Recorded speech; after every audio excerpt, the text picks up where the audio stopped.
Hey everybody, it's White Mojo Wolf. I have a special idea for a video we're going to do today. This video is basically my brief history with Xbox. I'm basically what I'm going to do is I have my blog pulled up over here and I'm going to read off a little excerpt of a bigger story I wrote back then called Reflections Number 3, Happy 20th Birthday Xbox. And what I did for that article is I pretty much decided to reminisce a little bit on the Xbox, and I kind of linked some of the other things I wrote about. For example, I had 2 in-depth reviews about the Halo Master Chief Collection I played back in 2021, and then I reviewed the Xbox Series X that I got in 2020. And so what I did is that I pretty much typed up a little condensed history of my time with the Xbox, which consoles I had and everything like that. So what I'm going to do now is I'm going to read you this excerpt from my blog. So I hope you all enjoy.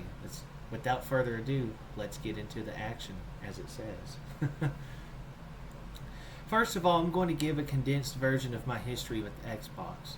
Eventually, I might write a more in-depth article about this subject, much like I did with Nintendo.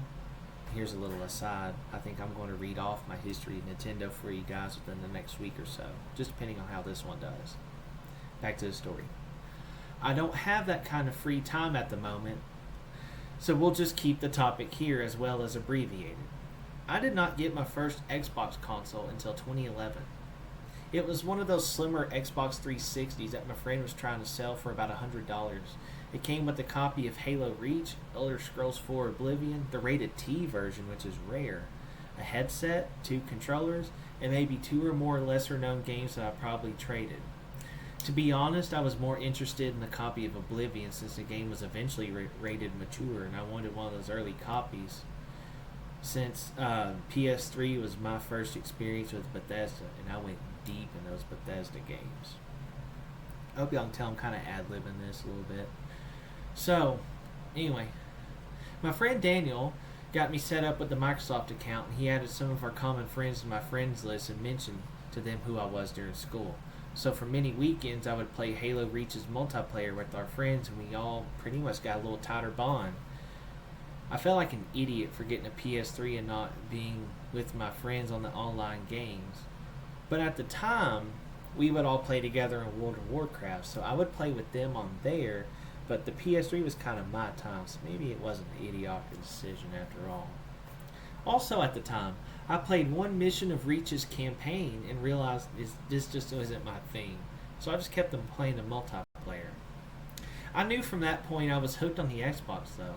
I still used my PS3 for the games I already had, but it was more of a Blu-ray player, and it was the place I'd play Rock Band.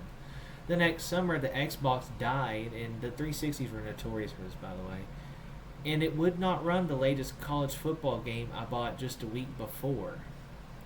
Thankfully, it was late in the console generation, and the price to get a new one was a lot less steep than it previously was. I will say that I still play that Xbox 360 I got to replace it, even to this day. I use it pretty much solely for NCAA Football 14. One of my best friends does this as well. After the Xbox 360, it was time for the Xbox One to be released. I remember choosing PS4 at the time because I could just not see the benefit of integrating all your entertainment into one central hub. You gotta keep in mind, smart TVs were not a thing yet, and in hindsight, I went back and watched the Xbox One reveal, and I think it was ahead of its time, because now we would appreciate a console trying to be one central hub of entertainment, like we do with our smart TVs. As for the Kinect and voice commands, I just never cared for it. Plus, all this was being revealed during the NSA leaks from Snowden, so people kind of had like the whole Skynet concerns. Oh, and just as a brief aside, guys, if you guys are interested in me doing some React content, one stream we might pull up that Xbox One presentation and watch it all together. I want to prove my point a little bit on that. Anyway, back to the story. From 2014 to 2017, I was back on PlayStation. It wasn't until I saw a Facebook Marketplace post for a used Xbox One. They had 4 controllers, and it was a Day 1 edition Xbox One. It had a few games like GTA 5 and Gears of War 4 out of the case, in this brand new game called PUBG. $150 later, the console was mine. And that thing smelled like cigarettes too, just a little aside. But you know what? I got it. I wanted to see if this blog the blog mentioned it. Alright, cool, so I don't have to.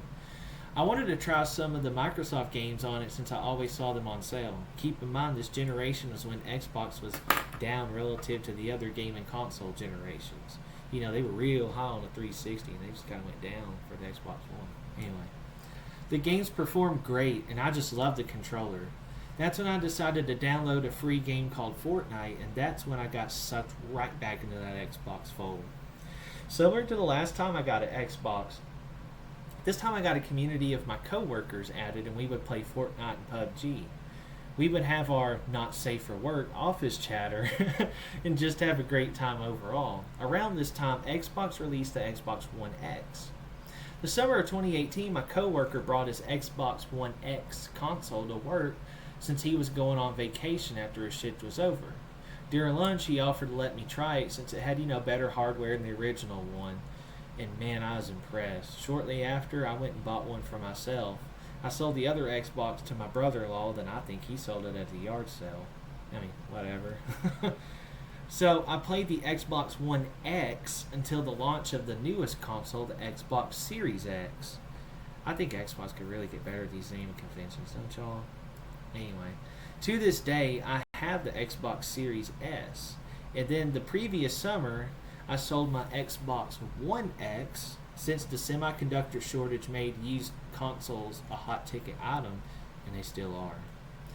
Try getting a PS4 now. You're going to spend some money.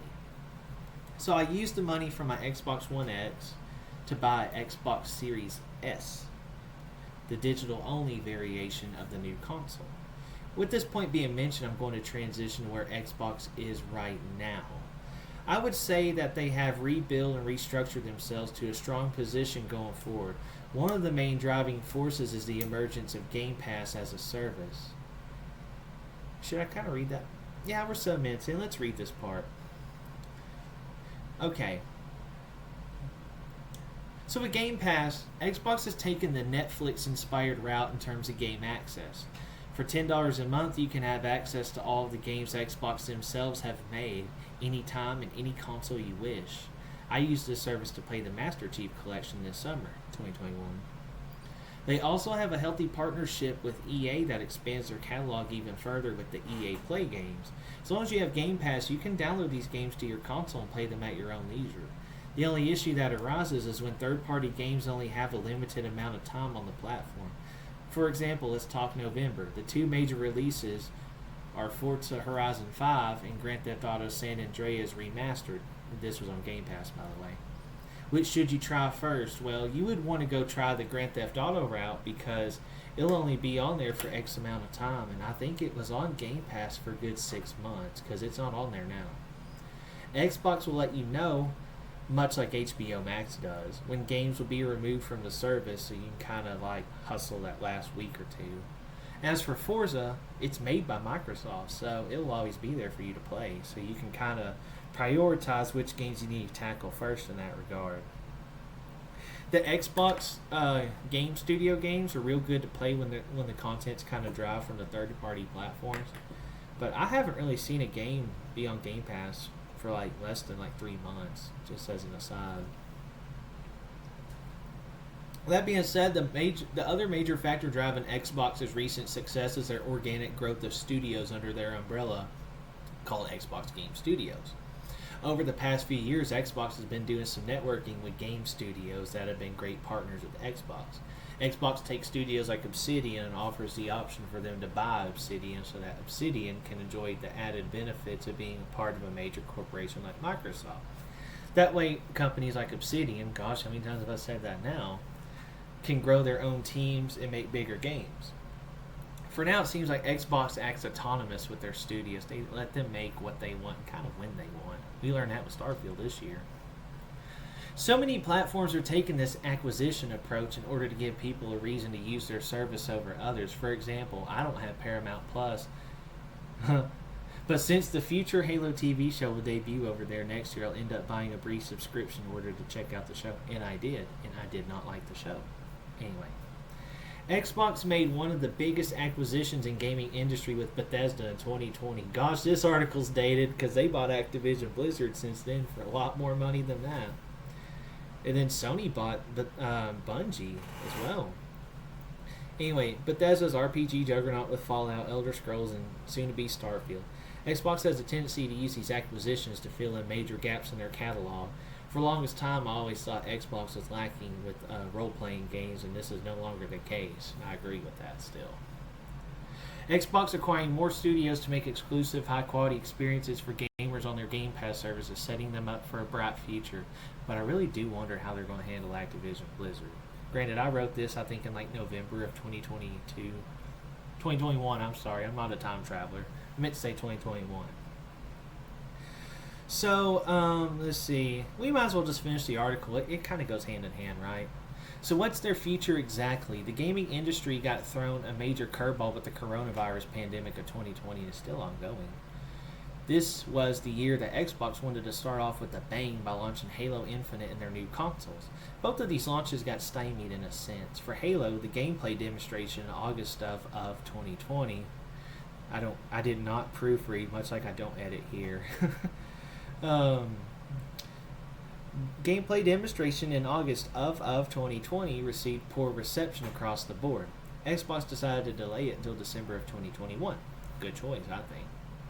Not to mention, many people still are not able to purchase a new consoles a year later at MSRP pricing due to the semiconductor chip shortage. You can get one, but you're going to have to take a risk and pay a scalper premium pricing on eBay since retailers still have not taken safeguards against scalping. But these days, though, making of this video, if you're looking, as long as you're looking, you're only going to spend a few weeks looking for an Xbox Series X. You just got to start looking now. Watch the stores and you can get one. You just got to be looking. You got to be vigilant with it. They'll be there. PS5s, I can't think of this as any other nicer way other than you're shit out of luck unless you're Neil. But Xbox, you got, a fighting chance. Now the Series S, they're widely available. $300. I couldn't recommend it more. I use it for my YouTube stuff mostly. Except for Elden Ring, I get the Series X because I got the disc version of that. Anyway, blah, blah, blah. Even with these setbacks, Xbox is in great shape. For Halo, they have made the game for the older consoles in order to get as many people playing it as possible. Not to mention, the multiplayer aspect of the game is free to play. It might even be launching early, and it did. Call of Duty's been receiving lukewarm reception thus far. Battlefield 2042 looks like it's ridden with technical issues out of the gate. I tried to say that instead of train wreck. As for the Battle Royales, the hype died down a bit. This is a prime opportunity for Halo to take back its throne as a key shooter experience, and it didn't really do that, I don't think. It was good, but it never... I just think Halo's just had its own time and place, to be honest. It's just, we're moved on now. Let's see... I will kind of skip some of this. It's just not really relevant. So, yeah, in conclusion of this blog, I said Xbox has ran out of the gate making such an impact in gaming, even though it's the youngest of the major three platforms. In the past, it's given me great memories with my friends and family and also helped me in some rough times. Shoot, even this past week, it's helped me. In the present, it's setting the stage with Game Pass and partnering up with studios they work with well. In the future, they will try to diversify their platform with cloud gaming in order to help alleviate the console demand in case another part shortage were to ever occur. Also ensuring the cost barrier gets lower to allow more people to enjoy the games. Xbox likes to use the term gaming ecosystem a lot, and I think they're well on their way establishing that. They've come a long way, and I want to end this article by wishing them a happy 20th birthday. And I want to end this video by wishing them continued success. And I want to thank you, the subscribers and viewers, so you're on YouTube, for watching. Please like the video, share this video, subscribe, ring the little bell, ding-a-ling-a-ling if you want some more. Other than that, this is my Mojo Wolf signing out.